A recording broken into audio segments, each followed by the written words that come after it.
Well, that thing that's in the news all the time, fentanyl, claimed a few more souls last week.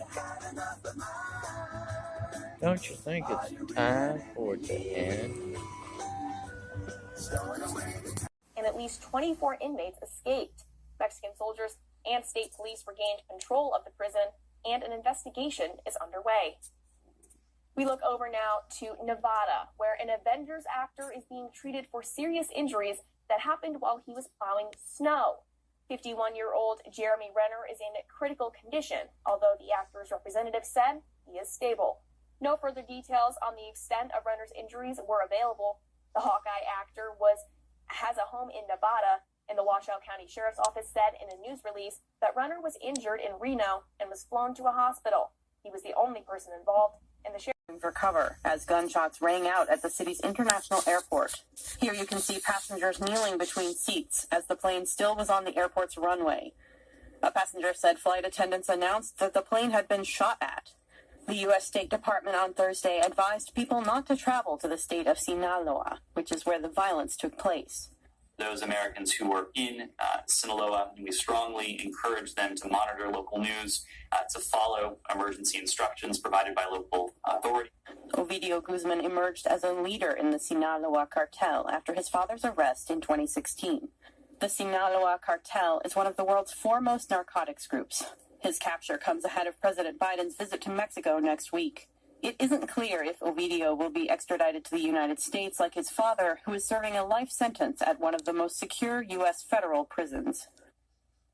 An artillery fire could be heard from the front line in Ukraine after the official start of a unilateral ceasefire declared by Moscow.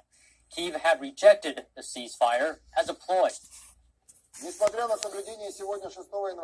The Russian Defense Ministry on Friday accused the Ukrainian army of shelling Russian positions in Ukraine, despite Moscow's unilateral ceasefire. A Defense Ministry spokesperson said Russian troops had returned the fire. In a surprise last-minute announcement on Thursday, Russian President Putin ordered his troops to observe a 2-day ceasefire from Friday to run through the Russian Orthodox Christmas Eve and Christmas Day. The Kremlin said Putin had responded to a request from the head of the Russian Orthodox Church. One witness in the Russian-occupied regional capital Donetsk, close to the front, described outgoing artillery fired from pro-Russian positions on the city's outskirts after the truce was meant to take effect. In the western Ukrainian city of Lviv, these children, dressed up as carol singers, sought shelter following a post-ceasefire air alert.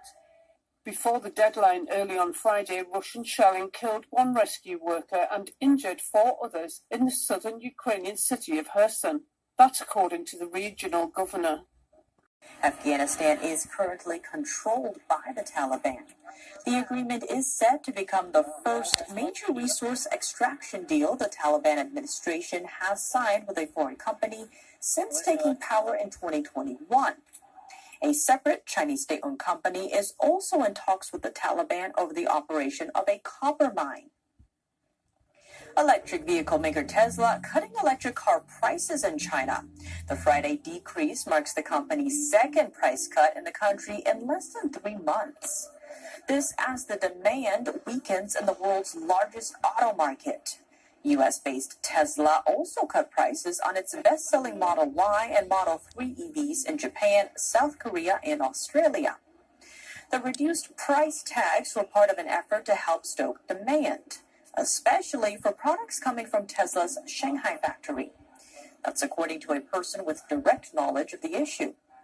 The cut is also the first major move since Tesla appointed its lead executive for China and Asia, Tom Zhu, to oversee global business. Zhu is based in Shanghai. Tesla shares fell about 6% in pre-market trading after the price cuts. A U.S. warship sailed through the sensitive Taiwan Strait on Thursday. The U.S. military has referred to it as routine activity in the area. Here's a closer look at reactions to its journey. The move has angered China, though, which claims autonomy in the region despite objections from Taiwan's democratically elected government. The U.S. military issued a statement saying its guided missile destroyers' transit through the Taiwan Strait demonstrates the United States' commitment to a free and open Indo-Pacific. The narrow Taiwan Strait has been a frequent source of military tension since communists took power in mainland China in 1949. While other nations step up testing for Chinese tourists, countries in Southeast Asia are saying no to new requirements. The region is pinning its hopes on the return of Chinese tourists and their big bucks to boost the economy. Here are the details. Owner came to me and said, Jonathan, I don't know how much longer I can hold on. I'm begging the city to do something about the drug use, the drug dealers, the black market. Literally, you have people stealing items from stores and selling them at this corner. And this business owner, his name's Ben Gant. You see him right here. He's like, I don't know what else this is going to take. How do you run a business in Seattle? So I'll be launching that story in depth in the coming days. But again, this is just a preview. But the video, the images, the people doing drugs, the meth and fentanyl in plain sight. As I've said numerous times, we're losing a generation. Why isn't homelessness? Why isn't the drug epidemic one of the top 3 issues for the White House? That's what I want to know. Why are we talking about more as a nation? Why do we think it's just confined to these West Coast cities like a Portland or a Seattle or a San Francisco, when this is actually, happening in pockets across the country? It's just more amplified in these places. So again, I'm talking about that. The reason why I'm really covering this is because no one else is. Once again, there's a theme here. This is not stuff that's easy to watch. It's not stuff that's easy to gather. If I'm not covering this, we can't hold our public officials accountable, the policymakers who are allowing this to continue on our streets. I mean, honestly, I grew up in small business. My parents actually had, restaurants and with storefronts, and I have great empathy for folks that are going out there every day, opening up a shop and, building a business and hiring folks. And, it's not just Seattle. It's obviously many cities around the country. I guess, I know you've been covering this thing for a couple of years now, but is there any hope? Because I know they've had sweeps. I know they've had street cleanings. They've had folks moved out, and they've had some police making arrests. They're police moving people on. But they all keep coming back. So it requires really a true culture change. It starts with enforcement. These criminals, these addicts. Again, I want to be careful. I'm not saying all addicts are criminals, and I'm not saying that all the homeless are criminals, but in many cases they're victims, right? The criminals prey on them. The drug dealers know where they're at, so they come to them a la carte, straight up, right there, concierge delivery. So it really comes down to the policies that we have in place. Our city council, the defund the police movement, our prosecutors, and the judges.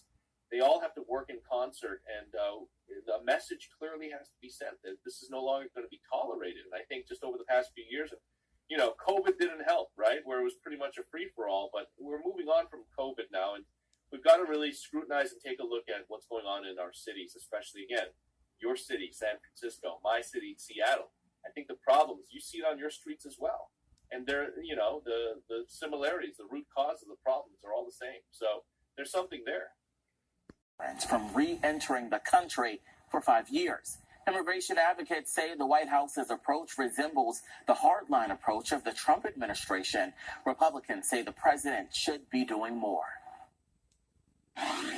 I think Title 42 is the reason why those apprehension or encounter numbers are so high, because people kept trying over and over and over again. Title 8 is much more punitive, and I think that is what the administration is ultimately going to go toward. 2 years and about $20 million too late.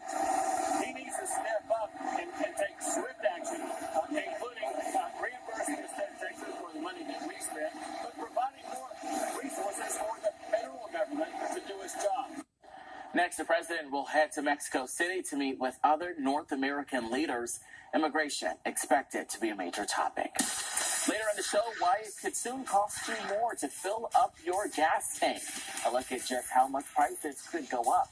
But first, the Georgia Dogs will take on American Leaders Summit and meet with Mexico's president after his visit to the border. Fox News correspondent Jackie Henrich is in Mexico City tonight with the latest. A major focus of this summit, in addition to controlling immigration, is stemming the flow of fentanyl across the U.S. border. The three leaders' meeting comes just days after Mexican authorities arrested El Chapo's son, Ovidio Guzman, in what's been described as both a gift to Biden and a message that Mexico is in control of its security situation, as well as a message that President Lopez Obrador's hugs, not bullets strategy has its reasoning. Since the arrest, cartels have declared war on the Mexican government, terrorizing Sinaloa, trying to shoot down both military and civilian aircraft to prevent his transfer to Mexico City, blocking roads and setting vehicles on fire. At least 30 people have died in the shootouts. A federal judge paused Guzman's extradition to the U.S. And remember, this Mexican president freed him once before in 2019 amid terror from the cartels. The cartels are using the human smuggling, and they're making a lot of money off of it. And then they're flowing drugs right across behind it. Talking about the wars that's going on in Sinaloa right now, that affects everything that happens in the United States because there are Sinaloa cartels in every major city in America. The fentanyl killed more Americans last year than COVID, car accidents, cancer, and suicide. So far this fiscal year, nearly 5,000 pounds have been seized. For context, just 2 pounds of fentanyl would kill more than 500,000 people. 1 gram, about the size of a Sweet and Low packet, could kill about 500. Last year, more than 14,000 pounds were seized across the U.S. border. Republicans in Congress see this as a clear sign the cartels, not the Mexican government, controls the border, and the U.S. needs to do more to support Mexico in its fight. The Mexican army sent battalions against them. They killed or wounded over 50 Mexican soldiers. I want to be clear. I'm not talking about U.S. troops, but I'm talking about cyber, drones, intelligence assets, naval assets. We need to go on offense against them. I plan to introduce legislation to authorize the use of military force against these cartels. So a big question coming out of this meeting will be whether there's any new agreement between the three countries to address the smuggling of both people and drugs. Do and what to say. Just remember the people and what we need. Yeah, students. Lift all the restriction for the corona. I call it barbershop talk. You know, you can say what the NBA players do every single day, but you're not there. To wake up and get the country under control. A little better leadership for sure. Give us the opportunity to immigrant to work here, but also control them. World peace. And lower the gas prices. Pronunciation and enunciation. Be careful with the bills you're signing. Be true to yourself. It's always cheaper to save energy than to create energy. Start, doing stuff for the country and not doing nothing. Sitting around. He should surround himself with the best people. Raise the minimum wage. Try to sign a few more bills that actually help our economy flourish rather than causing us to lose money. We need to be united more. Retire. Those gas prices gotta go down. This is coming from my heart and a lot of people that I know, and that is resign today. Keep up the good work and go, Joe, go. Yes. Take time to listen to each side, I guess. I think he's a little older, and I think it's time for him to just pass the torch. Keep up the good work. Reinventing our education system. Try to stop. Well, that thing that's in the news all the time, fentanyl, claimed 2 more souls last week. Don't you think it's time for it to end?